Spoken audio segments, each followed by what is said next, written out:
Reese Palace, No, high above 3773 East Broadway. This is a live edition of the Jake Feinberg Show, coming on Power Talk. Thank you so much for making us part of your day today. And as we headed towards the sun the other day, the interaction between my guest and I broke the bounds of any kind of cosmic frequency, so much to the point that it became a talk with the spirits.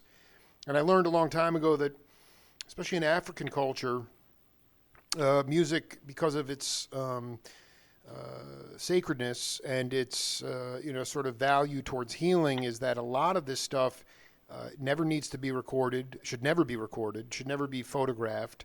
And it's real.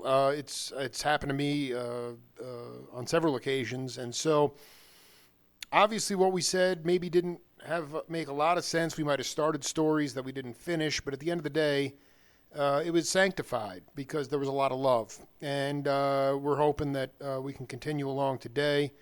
Dynamic performer, Ryan Scott, welcome to the Jake Feinberg Show.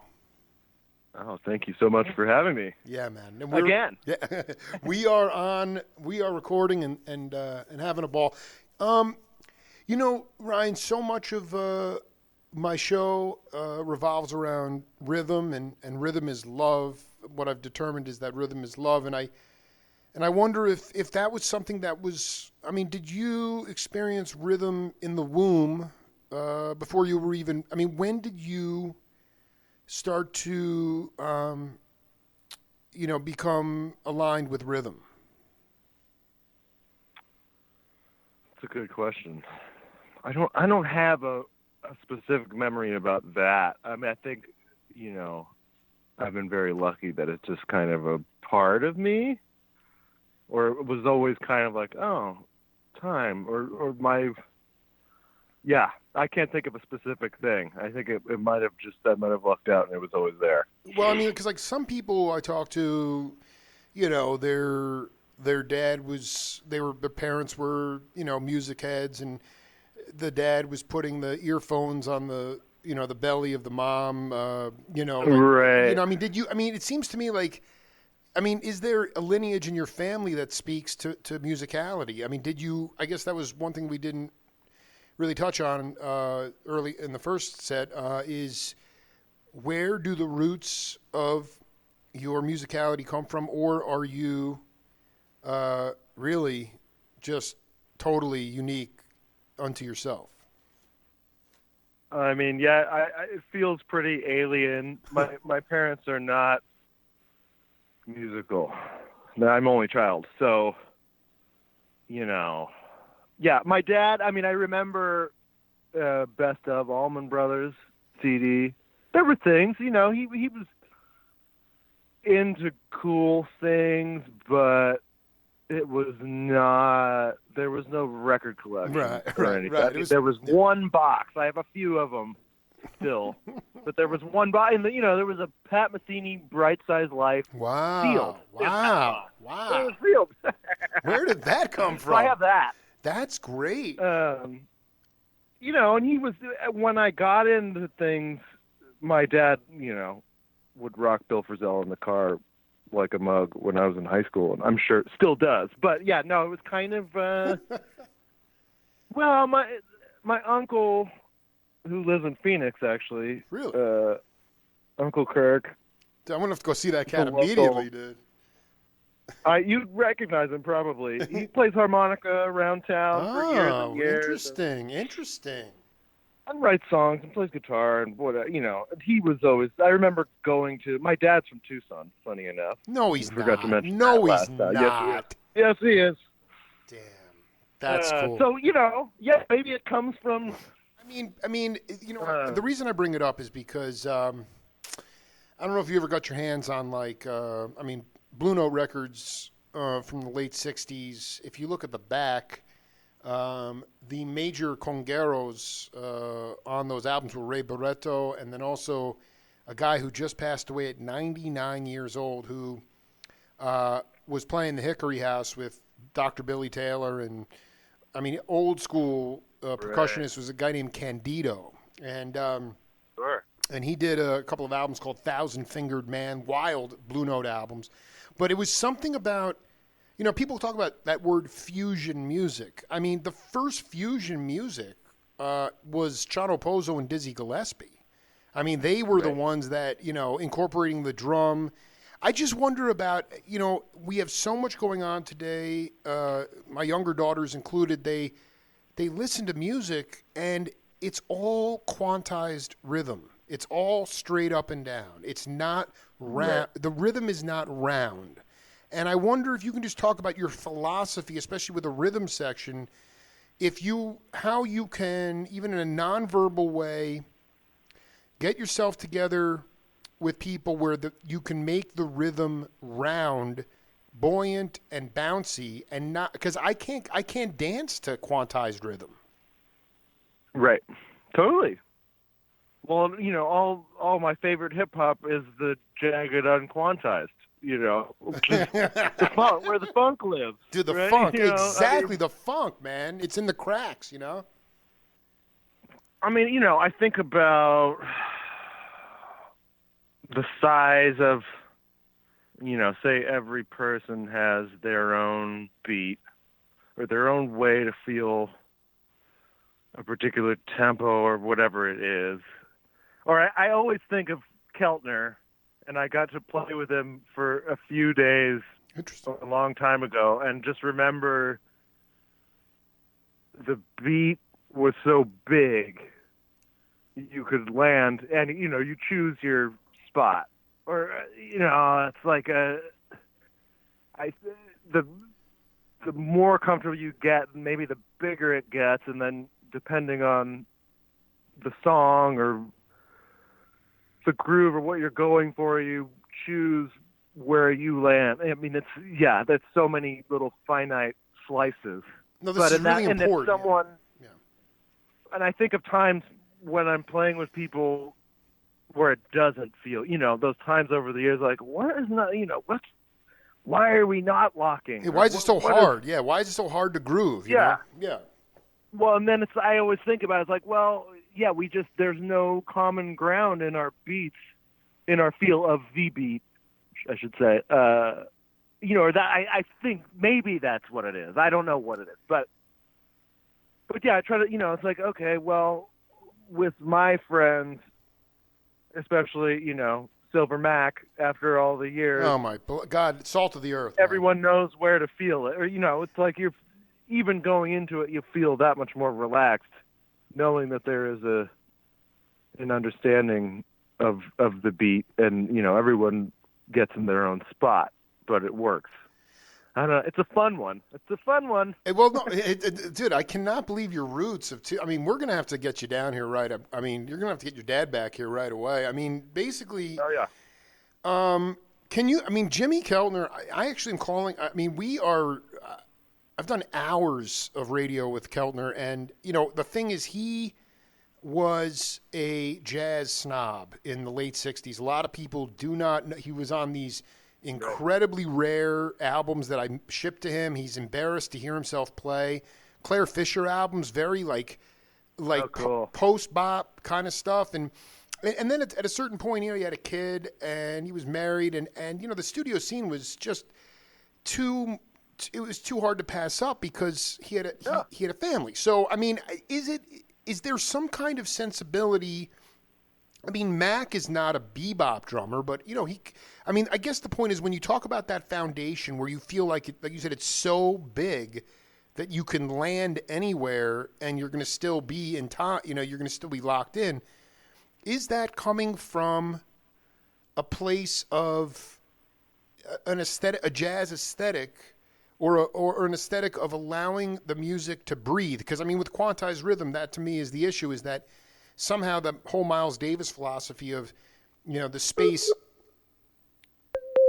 is the music, that seems to have gone away. Like, it's very hard for people now in the modern recording era. I'm talking about studio recording. I'm not talking about live shows where you can really allow the music to breathe. And I just wonder if you think like with Keltner, he was a jazz fanatic, and then like Larry Klein, who actually was married to another Joni Mitchell's birthday today. Happy birthday, Joni. Right. You know, Oh, cool. He called Joni. Yeah, the best. And he calls Keltner the Elvin Jones of rock, you know? But I'm just trying to get at this idea, Totally. you know, of like, well, I just love you to talk about how you connected with Keltner. He's a dear, dear friend, and why you think that pocket was so big. Well, you know, I mean, it's all in my mind. That's all. It's all in the lineage of, or in my heart. Yeah, Elvin, and then Keltner's right in there, and Mac. You know, it is. Yeah, absolutely. Yeah, The new blood. Oh, I love fresh it. blood. Love it. Yeah, I mean, it's.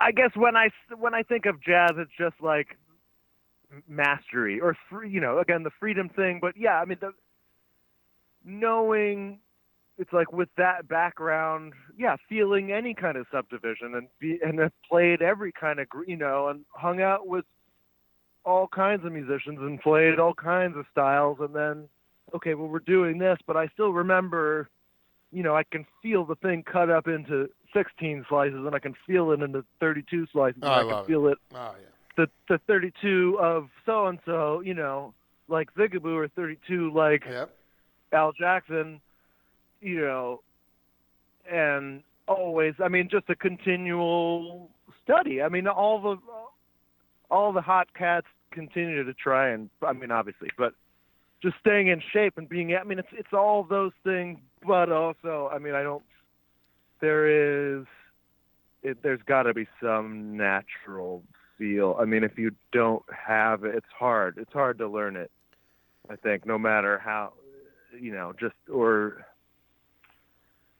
I mean, there's a place for all kinds of rhythmic fields, for endless rhythmic fields. So I know it. No. And I mean, I'm really, I think it's just so important. I know you don't, I know what you do. You take what you do very seriously, and you don't take yourself very seriously. But I think that like, it's really important to, I mean, to me, Billy Cobham told me, he's like, you're a sonic mirror of, how you walk. Sometimes you want to skip, sometimes you want to walk, sometimes you want to hustle, whatever it is. I mean, that is your groove. Everybody has their own. And I wonder, when you think back to those early blues band incarnations in Carmel, Mount Carmel, was it? Right. Yeah. Yeah, like, Carmel. Yeah, Carmel. Carmel. Like Monterey. Did you feel like the guys the way you felt the music, if you were fronting the band and you were singing and soloing, did you feel like the way to lock in was for them to really get into the way you were grooving on stage, and then you were able to flow together? I mean, it's kind of all like one dance. And if when you get up there, I mean, with Mace, I mean, you were dancing, you were letting the body dance differently with Mace at the Bowl than you were. My buddy shot like this like scrappy little video of you at Sonny's, and Mac had his eyes closed and was playing this like really simple, funky groove. Like, he wasn't using the whole kit. There wasn't that much language. But how early on did you realize, because you're not a micromanager, but how important is it for the rhythm section to lock in with somebody who is literally dancing on stage? I think that I don't see a lot of people doing what you do, man. If they are, they're wanking it. I'm just wondering, like, if you, I guess that's my point, is like, you can, is it helpful, and is more often than not, the people that you really get off playing with are people that are playing to your dancing? Yeah, or at least the idea, coming from the same fathers and mothers, Yeah, dude, Muddy Waters, dude. I love that, dude. Sick call. Groove. Just like, oh, well, this dude really, yeah, we agree. Right. Before, if you just think about, like, okay, we never played before, and we get together to do whatever gig, and we're playing, some kind of metersy thing, and it's like, oh, okay, this guy really has gone as deep into it as I, has listened to it as many times as I have, probably more in that case. But, like that kind of, it's very particular. Now, I mean, when I was a kid, who knows? I don't know what the shuffles were not as refined by any stretch as they would have been in the last 15 years, you know what I mean? With the same guys. Obviously, we were kids. But, yeah, it's really, if I'm choosing who's, the shades, it's like finding the dudes that feel certain grooves and feels straights and swings in a way that I do, where we could really, get off the ground, if you will. Well, why has I just want to read you. I've done unfortunately, part of my show is I have a game called Name That Voice, but the audio's acting up on the thing, and so I'd much rather you hear them say it themselves. But I just want to read. I mean, we're deep in the weeds, but I this is going to resonate for people all over the place. I mean, this is from one of my interviews with George Porter, because you talk about that metery thing. Yeah. I mean, listen. I mean, those dudes. There was nothing. Nothing was in the book with those guys, especially the rhythm section. I mean, right. It was just like second line funk. But I mean, Porter said this. He goes, "I played Nice in France one year with Professor Longhair. I met Dizzy Gillespie there, and those festivals were more geared for the older guys. I was just lucky enough to mingle. I rarely had anything to say. I would just listen." He said in the jazz community, a backbeat wasn't as necessary because the snare drums were playing quarter notes, kind of a free kind of thing, secondary melodies on top of the swing thing. I just wonder about backbeat. I mean, are you someone that like I mean, people like Phil Lesh, and there are people like other people that play free, I don't know what the right word is, folk rock, out of rock kind of music, but they are adamantly against backbeat. What is your philosophy with backbeat? Because to me, backbeat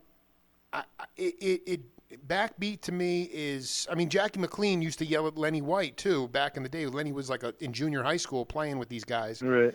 And he's like, no backbeat, no backbeat. He didn't want, they wanted all these like counter rhythms going on. And so what is your philosophy as it relates to, obviously if a song calls for it, fine, but especially in a live setting, are you adamantly against backbeat? No, not at all. Not at all. Okay, go ahead. No, I mean, I think, the jazz dudes, they want to float. They want to surf. Right. And the backbeat could pull you out. Maybe I'm trying to, just imagine a situation of hearing no backbeat. And, yeah, but that's not really what I'm a backbeat guy. You are, but especially this point in my life. But and floating around, it can be implied. Well, let me. I want you to talk to Katz about how to incorporate the backbeat, because it's not. I mean, this isn't Satan here. Backbeat's okay, but how do you incorporate the backbeat and still float? This is important, right? Because otherwise, it gets very square, and then all of a sudden, if it becomes too quantized, it's got to be like a basketball. It's got to be round. I mean, the backbeat is necessary, but it's got to be round. And I just wonder. I mean, I guess I think of it as 2 and 4. Or my backbeat, what I think is just sure, or the pulse even, like so a hard, or in James Brown terminology, on the 1. Any note can be the 1. Any note can be the 1. Yeah, 4. exactly. That's the question. That is the issue. That forget the backbeat, because that's integral to modern dance music, and it has been for decades. It is. I want to know the Ryan Scott concept of the downbeat when you are in a groove with Max Silver, maybe double keyboards with Lacrasto, who knows what's going on, where the group is so in the clouds that you lose where the 1 is, and you're off improvising. But then because of feel and trust, you all come back in on the 1. And it is an intoxicating feeling, because you're kind of out there, like winging it, but you do ultimately have a sense of where that pulse is. And so I want you to talk about that James Brown concept, because some people would say, no, there's a definitive one. There's a definitive one. And yet at the same time, you'll talk to cats who, might have played with like a Grateful Dead type of rhythm section, or they've played with those guys, and it was an epiphany for them, because they'd look over at Billy Kreutzmann or someone and say, where's the one? And he'd say, any note can be the one. So I'm just, tell me a little bit about your philosophy as it relates to, more in the live setting, that any note can be the one. Yeah, maybe I'm a little more of a definitive one. I don't know, man. Like, dude, I hear you sing. I just hear you. If we're floating free, absolutely. Why would you need a one if you're floating free? I guess the one for me is when we do need to mark the point where we hit together, or in talking about feeling the beat, it's like, maybe we feel like we're lost, but also, in the grand human breath, or maybe if we're all breathing together, then our one is the breath, and we don't even realize we're all breathing at the same time. I mean, that's a really optimistic thought, but that's the size of the beat, and like, hey, we can let it loose and know that we're coming back down, and we're back, or like pushing on the edge, like I'm on top, and someone else is pulling back, and playing, real playing, fun, playing live. Yeah, I mean, but then again, tempo fluctuation is good, and it's in all the things that we love. Well, you keep pushing this discussion forward, because that's the other thing. I am not uptight. Quicksilver, Messenger Service, and those bands, John Cipollina, a lot of these great players, they never. I don't know about Stevie Ray. I don't really, not deep into that bag too much, but a lot of the early. I mean, Jerry Miller from Moby Grape and Cipollina from Quicksilver, they were the first like real rock guitar players in the Bay Area. The rest of the guys were really coming from a folk aesthetic. But how did you learn? I think this is the better. Like, I don't mind tempo shifting. I mean, I don't want it to be like a. I don't want it to be sloppy, but if it's, sure. But like, how did you learn all these things? Tempo shifting, losing the one, feeling the pulse, everybody breathing in unison.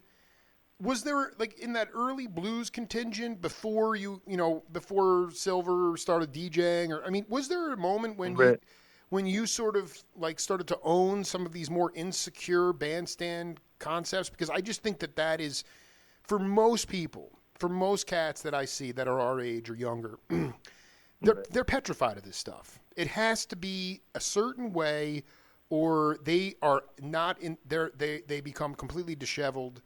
I mean, it just doesn't expand the vocabulary of the music. I mean, can you talk about? Did you have somebody that was a graybeard that kind of said, Ryan, dude, you got enough natural feel and ability? Like, can you talk a little bit how you got comfortable with some of these more insecure modalities? Yeah, I'm trying to think. It was this.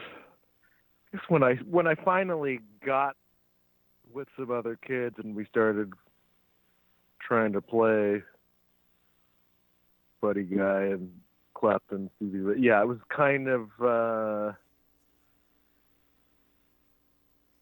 don't know. I wasn't thinking of. I mean, I was always obsessed with.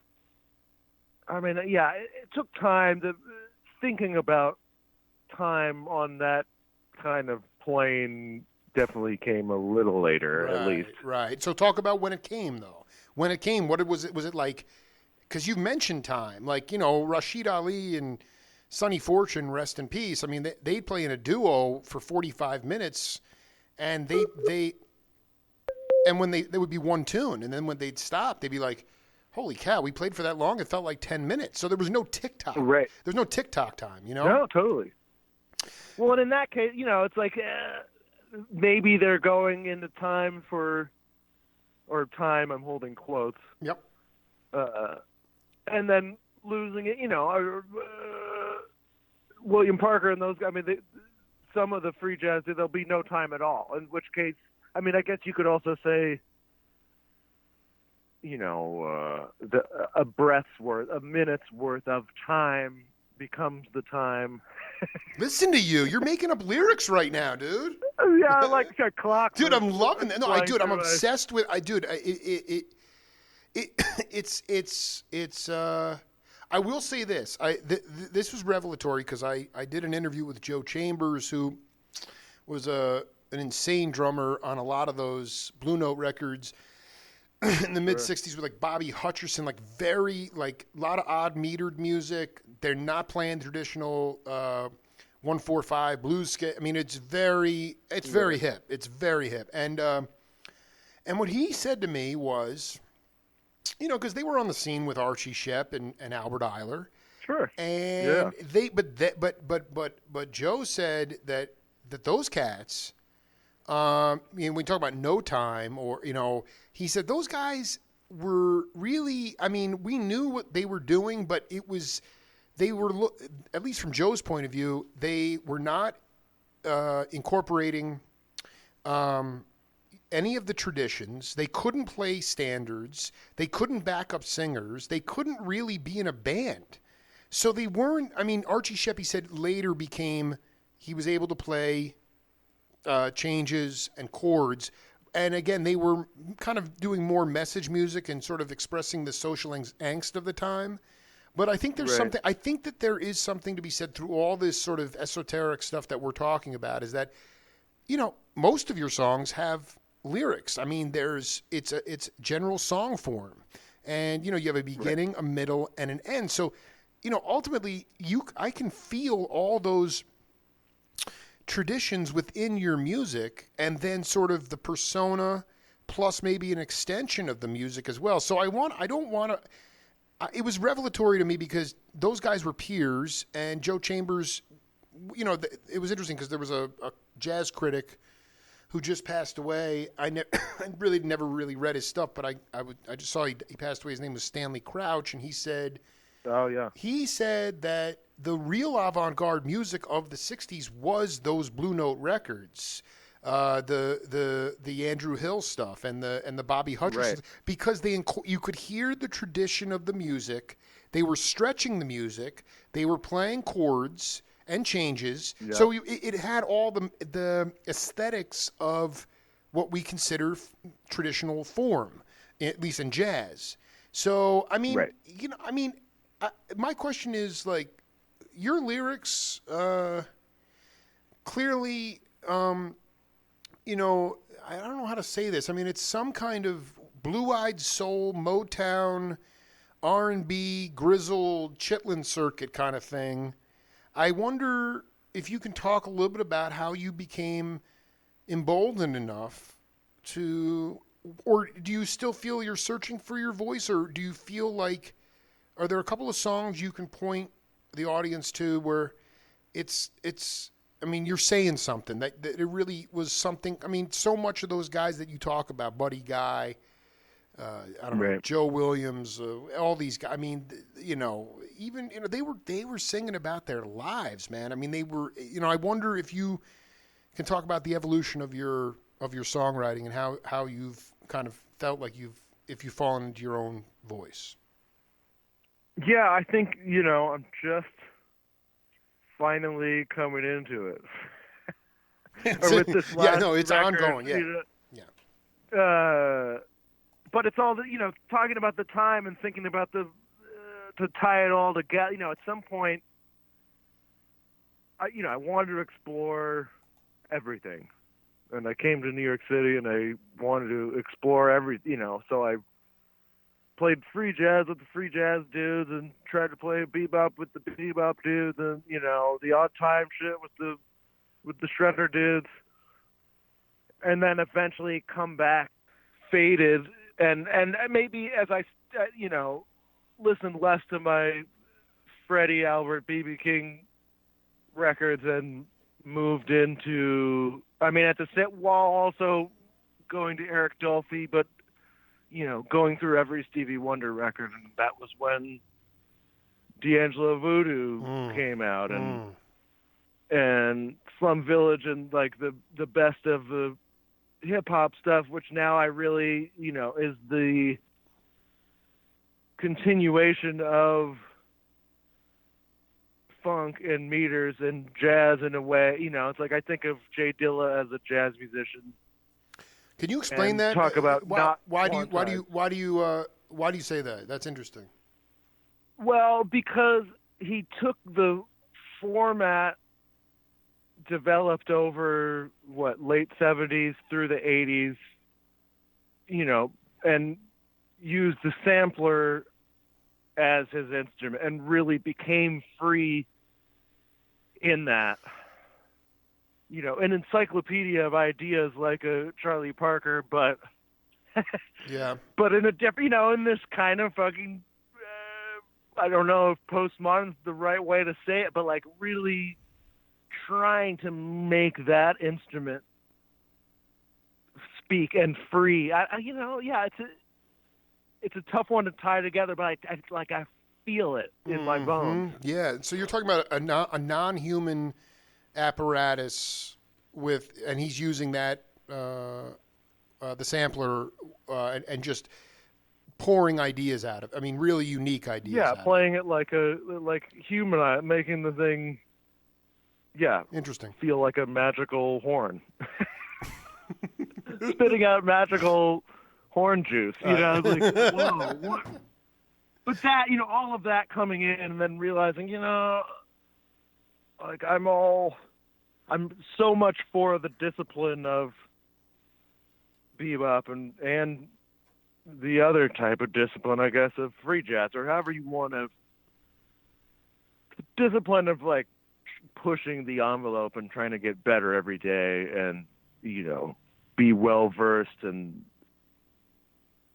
it makes me think of like, all these guys, and maybe the kids need to hear it more. I think of Bob Power, the engineer who mixed a lot of those awesome Tribe Called Quest and hip hop things. Absolutely, yeah. He was a guitar player doing club, and said he did a club date with Bernard Purdie and decided he didn't want to do club dates anymore. 'Cause, I forget exactly what he said, but it's like, why is Bernard Purdie doing a club date? What the fuck is happening? But that's part of the thing, it's part of being a soldier, and it only makes you stronger. And, you learn another 8 song forms and, someone else's approach to whatever kind of groove. It is what you make it. Well, Bob Cranshaw, the late, great Cranshaw, he said that, jazz was my dessert, but it was not my whole meal. It was about being an omnivore. You're an omnivore when it comes to music. So, that's, right. And I think that is important because I think, and I'm guilty of this as anybody else. I'm not a musician, but I definitely stay in my comfort zone, which is, early 70s Oblivion Express with Brian Auger, obviously frenetic live, early 80s Grateful Dead when they're going off the rails. There's, right. Sure. Like really awesome early 70s. Well, like Joni. Oh, Joni was always on there. Or like all these like sort of mercurial pop rock albums, but because it was all sort of, I don't know. One of the special things is like Blood, Sweat, and Tears. When I interviewed their bone player, Dave Bargeron, and you listen. Once David Clayton Thomas left Blood, Sweat, and Tears, they became an all-instrumental band. Larry Willis was in the band. It was razor sharp. It was on fire. They were doing like Snow Queen into Maiden Voyage, and it was so filthy and nasty. Yeah, okay. And, they'd have RCA studios for a week. They'd have bowls of powder everywhere, whatever. They came in. Yeah.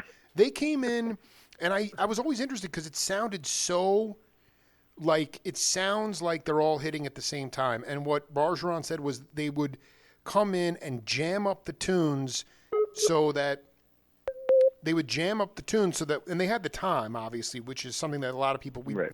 they don't have that time today in the studios, but once they got it live ready, then they'd cut it down. They'd do the rhythm tracks, then the horns, and then maybe put the vocals on, Right. whatever.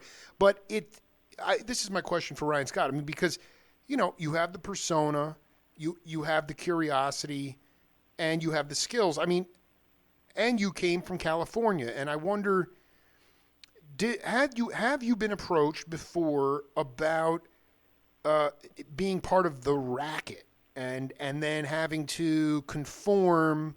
Because the minute you get into the racket and you have to start making bargains with people in order to get record deals, quote unquote, Right. considered lucrative, then all of a sudden you're selling out all your authenticity for what the bean counters think are going to sell. And I believe, like, which is so out of whack right now. The It's whole so thing is so out of fucking whack, out man. of whack. I mean, it's like I don't want to.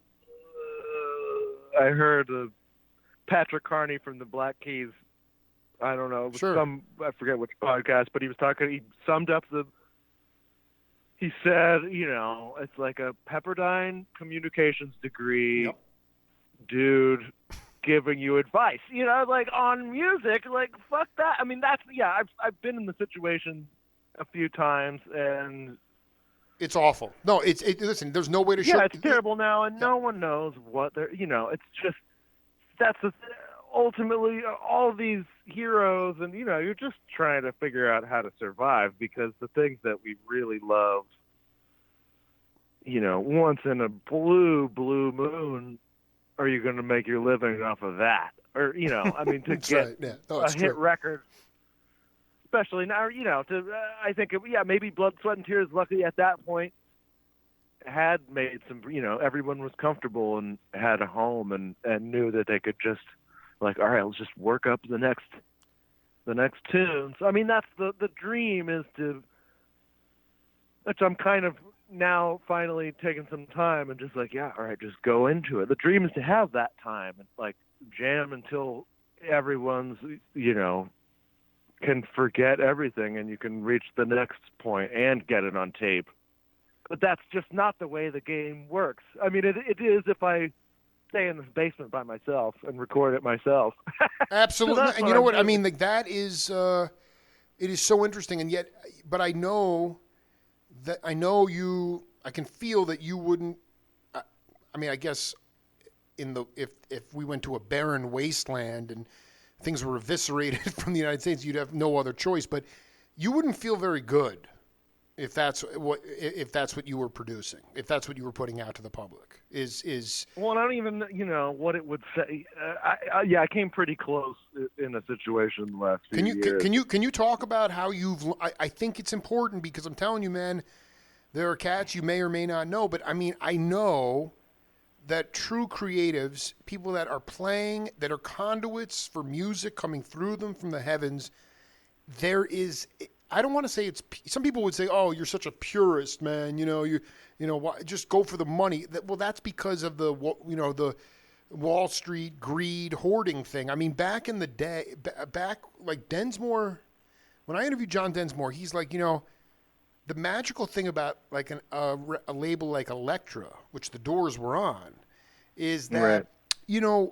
it was a boutique label. I mean, you could be digging through record bins and find like these random power trios on there. Like, I mean, these guys, it was like one and done. But the point is, the bean counters recognized that their major acts, and in some ways it's similar today, but the disparity is even greater. I mean, they had a couple of big acts that made the money, and those people were not getting all the cut. So that would trickle back down and allow for people like Jack Holtzman or at Atlantic, Right. Wexler.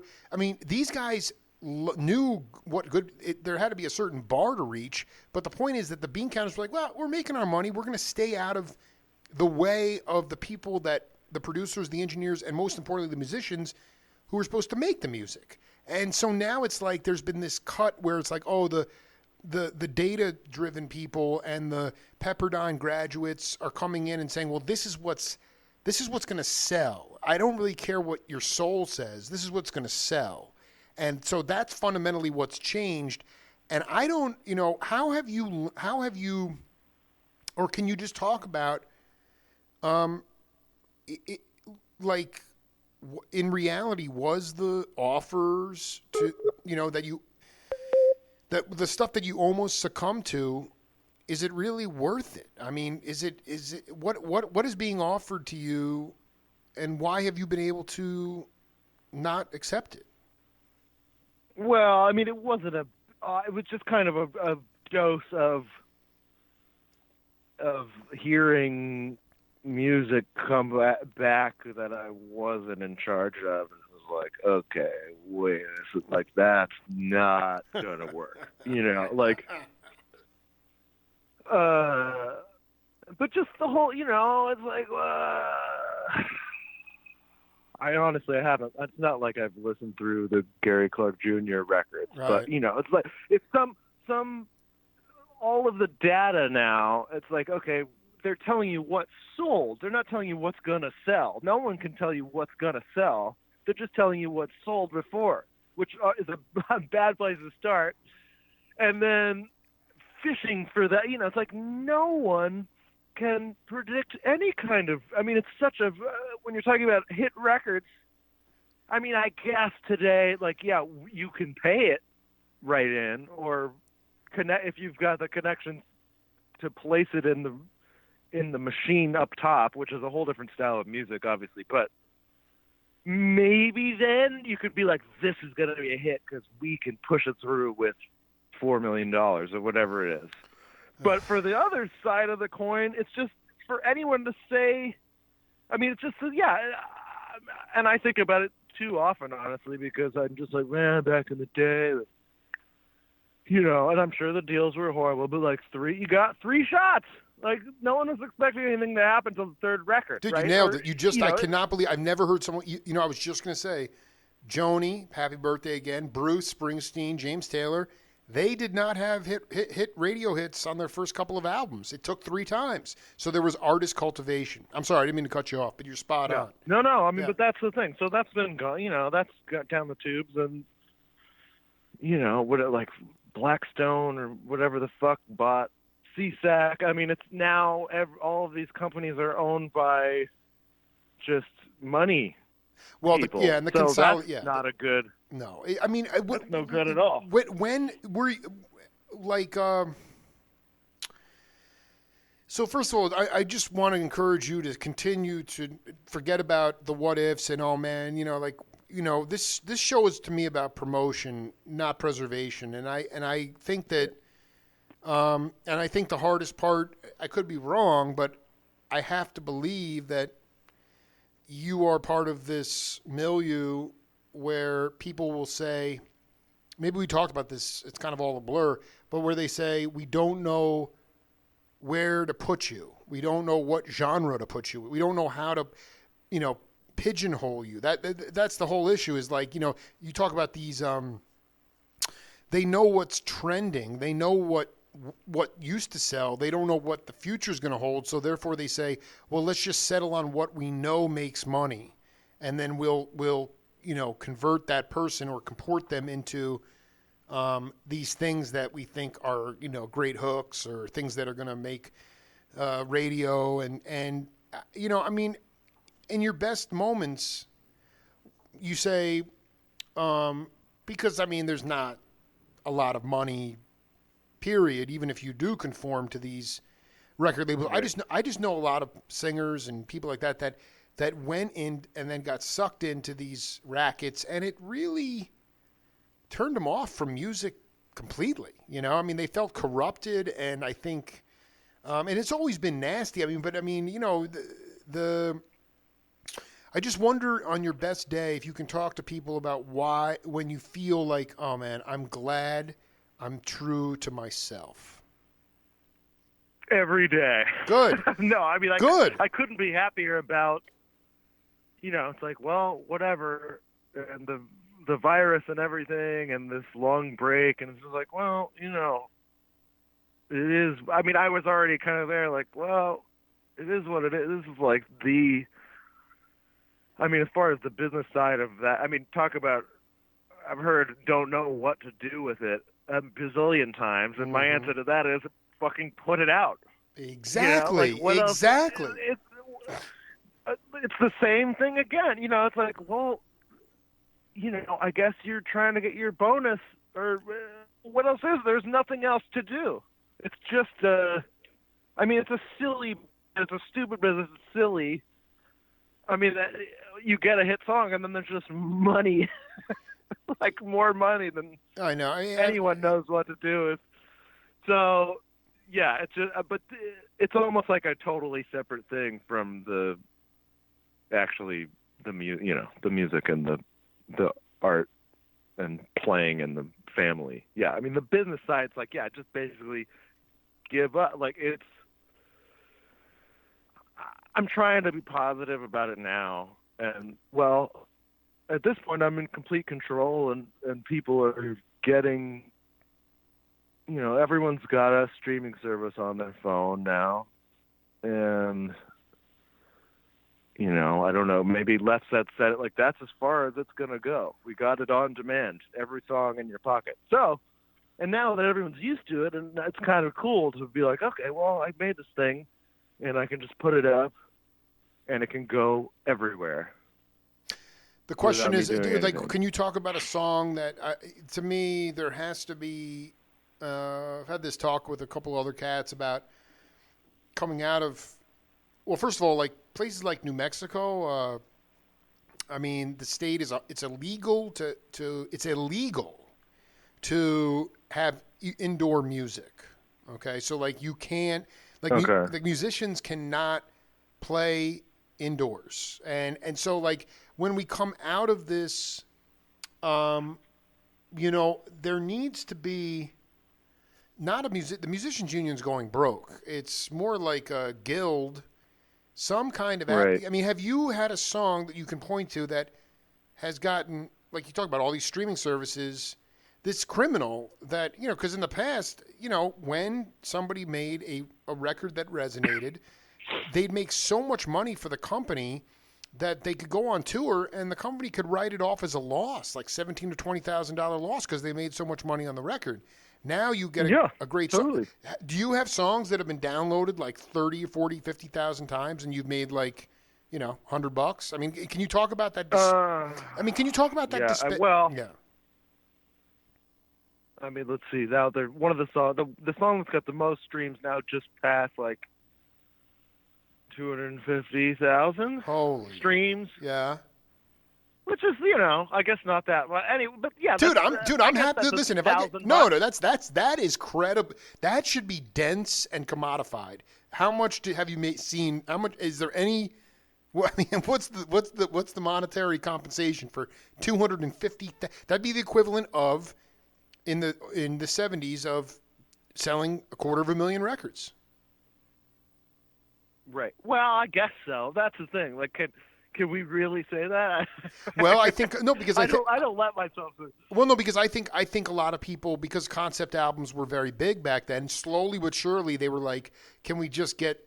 We've gotten to this point now where people are searching for that one tune on a record, but back when you bought a record, you could pretty much find some essence through the whole album, and that's what makes it kind of magical. But so I can't say that, but truthfully, what you getting like 14 cents per download? How does that work? Oh, not even. I think Spotify is like, well, it's supposedly it's $4,000 for every million streams, something to that effect. iTunes, I guess maybe they're still selling maybe they're not. I don't even know. But like when they were, they took 30% off the top, minus whatever. So, but I never, in my whole life, I've probably sold max $1,500 worth of Apple iTunes downloads. Like that never worked. For my particular age group, of a 37-year-old, the whole thing died right when I moved to New York. try to become a professional musician. So it's always kind of been like that's been fucked up for everybody forever. But as I listened to, we were listening to the radio station driving around and thinking about, I mean, the songwriters, if they kept their shit together, could always make money. I mean, I only assume Willie Dixon was always pretty wealthy through all of that. Right. Well, you don't. Whatever, you don't. I mean, yeah. There's. Go ahead. I want to pull this up because this was revelatory to me. You think that some of these guys were, but I mean, a lot of times guys would come down and offer somebody, rip them off. well, or give them a bottle of whiskey and 5 acres of land, and that was it. I mean, Sure. it was just like Oh, that. I guess I just mean the writer, the person with the writer's You're right. credit. Spot on. No, Could still make money, or was the one actually making money? well, that was the whole thing If there was. when I interviewed Brian Jackson, Gil Scott-Heron's writing partner. When they wrote that tune, The Bottle. Or this is before The Bottle, but the older cats were pounding into them, get your publishing credits. That's how you'll get paid. I mean, a lot of it was a lack of education back in the day. But I mean, now Sure. there's almost a disincentive now because you're not getting that kind of, I'm so out of the pop world and I don't even know who can really groove and who can really actually perform live based on what their popularity is at the commercial level. I mean, you go back to the what the quote unquote mainstream media was showing off, and I think it's also like just the trend towards, I don't know, how far have you made an effort over your time to go back? I mean, I'm talking going back to the forefathers of all music. I mean, a lot of people would say that a lot of cats don't go back far enough in the history. They start with John Coltrane and Love Supreme, but there is like a whole language that came about. No, you can't start with Love Supreme. You can't start with Love Supreme. Exactly, but it's like Derek. But it's like, and you can hear.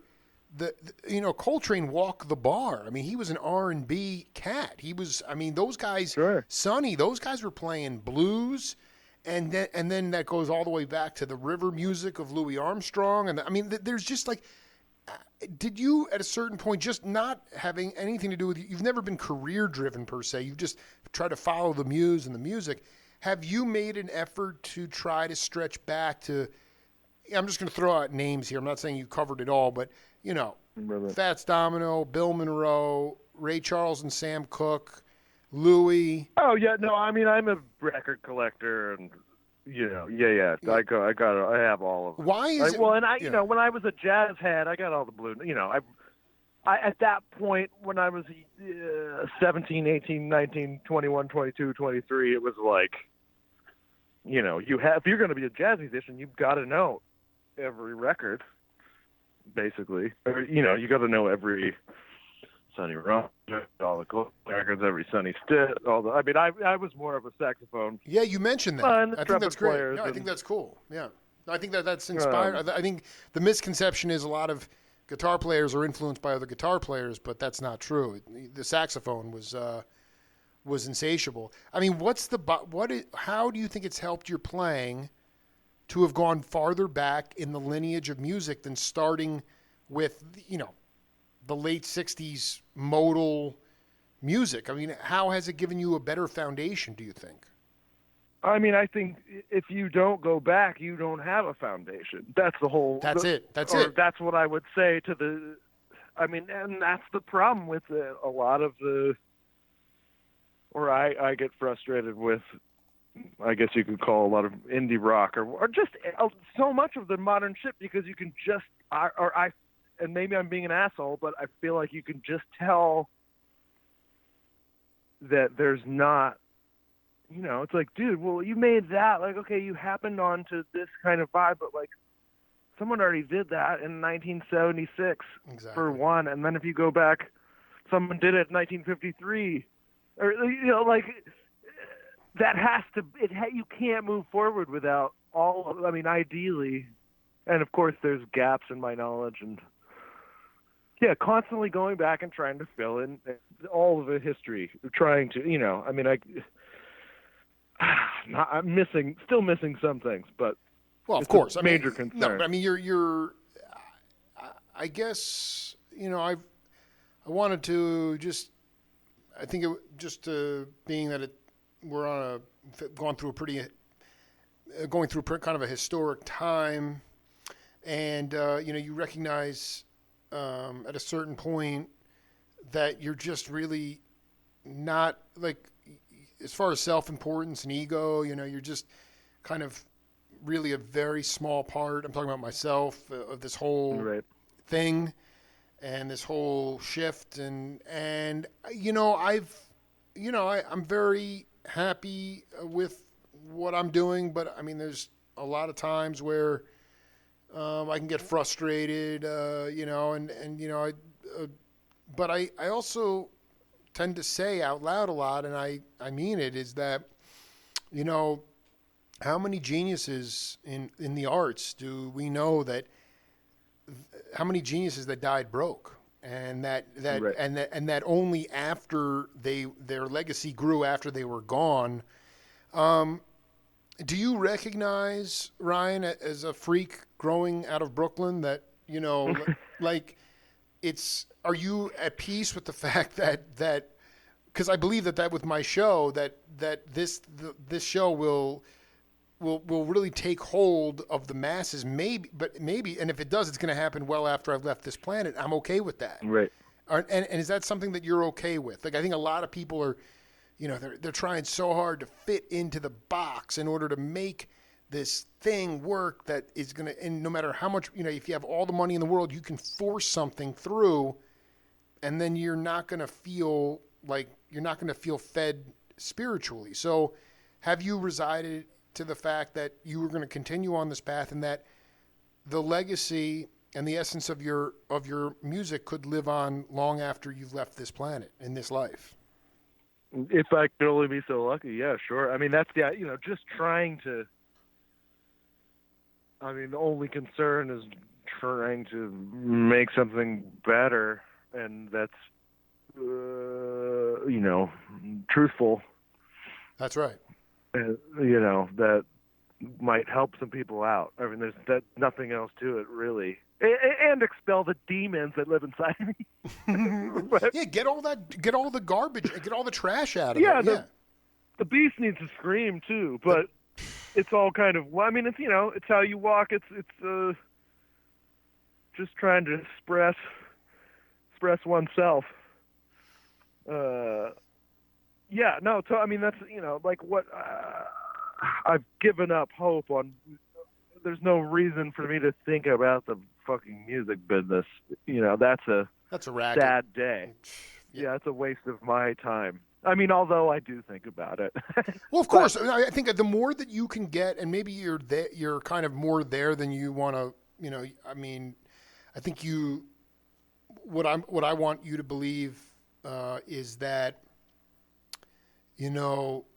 when you approach the music, again, it's easy for me to say because I'm not a musician and I have a different.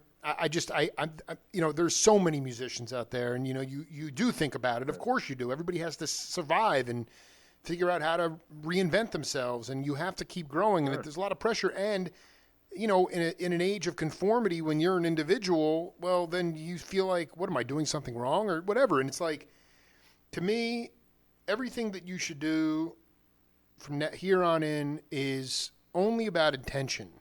It's never about expectations. It's never about hope. That word hope, I think it's, what are your intentions? And in your best moments on the bandstand or, in the studio or just amongst people is just like, where you're not forcing anything and you don't have hope and you don't have expectations and you're not, I don't know, it's being at peace. And I'm definitely not there yet, but this kind of I've been doing these kinds of interviews for a long time because it is salvation for me. And I walk out of here knowing, you know what? when I put this up, there are going to be people that are going to be laughing, smiling. They're going to feel better. They may not be, and if it affects one person, then we've done our job. And some people would say, well, you're freaking living, you're living in a fantasy world. Well, no, I actually feel like it's the spirit world, and the only way that we're going to move forward artistically, humanistically, in any way, is for people to drop this hoarding and this need to get something so super tight that it's going to somehow it's going to trend well. And then if you can, you always go in with intention and no expectation. And I think that I just wanted you to give how do you miss, I mean, it's self-explanatory, but I mean, like, Silver, Mac, I mean, what's your message to those cats? Like, I mean, you're in a basement right now in Nashville, like, you're hanging out. Like, how badly do you want to cook the groove with those guys? Well, Mr. Robert McMillan's about to land here. Are you kidding me? 12 a.m. tonight. Oh, baby.